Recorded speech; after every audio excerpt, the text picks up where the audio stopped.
అందరికీ కార్తీక మాస శుభాకాంక్షలు. ఈరోజు మనము మామిడికాయ పచ్చడి చేసుకుంటున్నాము.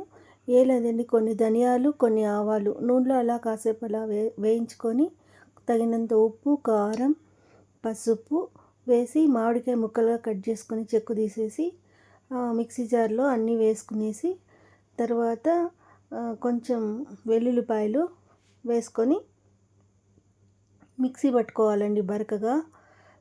ఇలా బరకగా పట్టుకొని చాలా మెత్తగా అయిపోతే కూడా ఏం బాగుండదు. కొంచెం అలా అలా మామిడికాయ తగులుతూ ఉంటే బాగుంటుంది.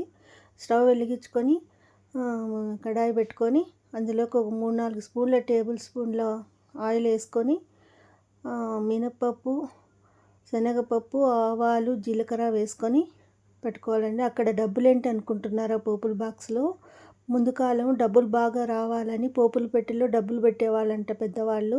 మా మమ్మీ చెప్తుండేవాళ్ళు, అందుకు నేను పెట్టానండి. కొంచెం ఎండుమిర్చి, కరివేపాకు, వెల్లుల్లి దంచి వేసి దీంట్లో స్పెషల్ ఇంగ్రీడియంట్ వచ్చి మెంతి పొడి కొంచెం వేసి ఇంగువ వేసి అందులోకి మనం మిక్సీలో పట్టుకున్న ఇది మామిడికాయ పచ్చడి అంతా వేసి కొంచెం ఆయిల్ పైకి వచ్చేలా వరకు వేయించుకోవాలి. వేడి వేడి అన్నం చేసుకొని అందులోకి ఈ పచ్చడి వేసుకొని కలుపుకొని తింటే ఆహా ఎంత బాగుంటుంది.